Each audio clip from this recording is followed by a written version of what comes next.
বিসমিল্লাহ রহমান রহিম। আলহামদুলিল্লাহ।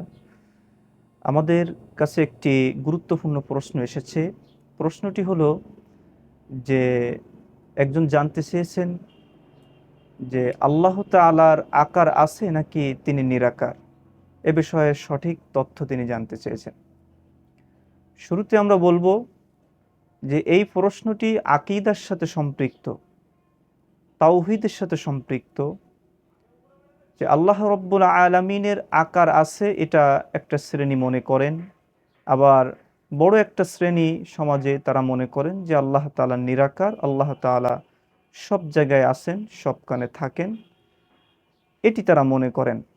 এ প্রসঙ্গে আল্লাহ রব্বুল আলামিন তিনি তার পরিচয় তুলে ধরছেন। বিসমিল্লাহির রহমানির রহিম। ফি সিত্তাতি আইয়ামিন সুম্মাস্তাওয়া আলাল আরশ। আমি আল্লাহ রব্বুল আলামিন 6 দিনে এই পৃথিবী সৃষ্টি করলাম এবং আরশে সমাসীন হলাম।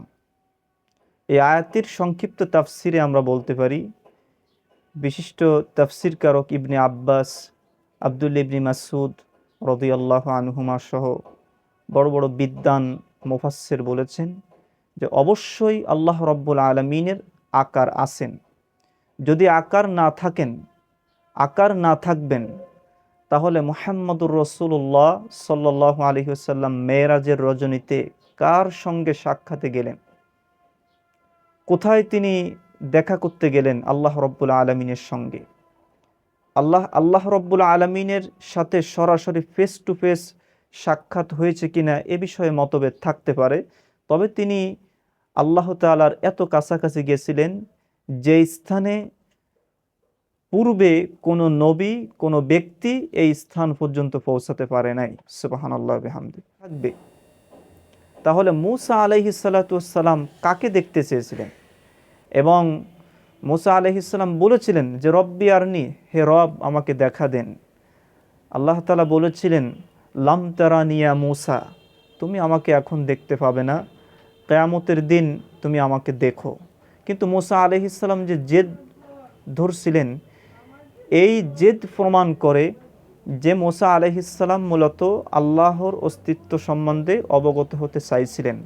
কিন্তু এর পরবর্তী ঘটনা, তুর পর্বতটি আপনার জ্বলে ছাই হয়ে যায় একটা অংশ এবং জায়গা পৃথক হয়ে যায়, মূসা আলাইহিস সালাম বেহুশ হয়ে পড়ে থাকেন। এই বিষয়ে আমরা সবাই মোটামুটি কম বেশি জানি। তাহলে আমরা বুঝতে পারি যে আল্লাহ রব্বুল আলামিনের আকার আছে। আল্লাহর আকার, সৃষ্টিকর্তার আকার নেই, এটা তো আমাদের অমুসলিমদের বিশ্বাস, মূর্তি পূজারীদের বিশ্বাস। তারা মনে করেন যে ঈশ্বরের কোনো আকার নেই। যজুর্বেদ অধ্যায় 24 শ্লোক নাম্বার 8, যে ঈশ্বরের কোনো আকার নেই। তাহলে অমুসলিমদের আকীদা আর মুসলিমদের আকীদার ভিতরে কোনো পার্থক্য রইল না। আল্লাহর আকার আছে এ বিষয়ে আল্লাহ রব্বুল আলামিন তিনি নিজে বলেছেন। সূরা সাদ 70 থেকে 75 নম্বর আয়াত যদি আমরা পড়ে দেখি, আল্লাহ রব্বুল আলামিন সেখানে বলেছেন যে তার 2 হাত আছে। আল্লাহ তাআলা সূরা জুমার 67 নম্বর আয়াতে বলেছেন যে আল্লাহ তাআলা ডান হাত দিয়ে কিয়ামতের দিন এই পৃথিবীকে তিনি ধরে রাখবেন, পৃথিবীকে ভাস করে রাখবেন। আল্লাহ রব্বুল আলামিন তিনি বলেছেন যে লাইসা কামিসলিহি শাইউন ওয়া হুয়াস সামিউল আলিম, যে আল্লাহ তাআলার সাদৃশ্য কোনো কিছু নেই। আল্লাহ তাআলার হাত আছে, কিন্তু আমাদের মতো হাত মনে করলে হবে না। আল্লাহ তাআলা দেখেন, তার মানে আমাদের মতো চোখ আল্লাহ তাআলার আছেন এটা মনে করলে হবে না। আল্লাহ রব্বুল আলামিন তিনি তার দেহ আছেন, আকার আছেন, এই আকারটি আমাদের মতো আকার মনে করলে সেটি আল্লাহর শানের সঙ্গে হবে না। এই জন্য আমরা বলতে পারি যে আল্লাহ রব্বুল আলামিন অন্য আয়াতে বলেছেন ওয়ালাম ইয়াকুল্লাহু কুফুয়ান আহাদ, তার সমতুল্য কিছুই নাই, তার সমতুল্য কিছু হতে পারে না।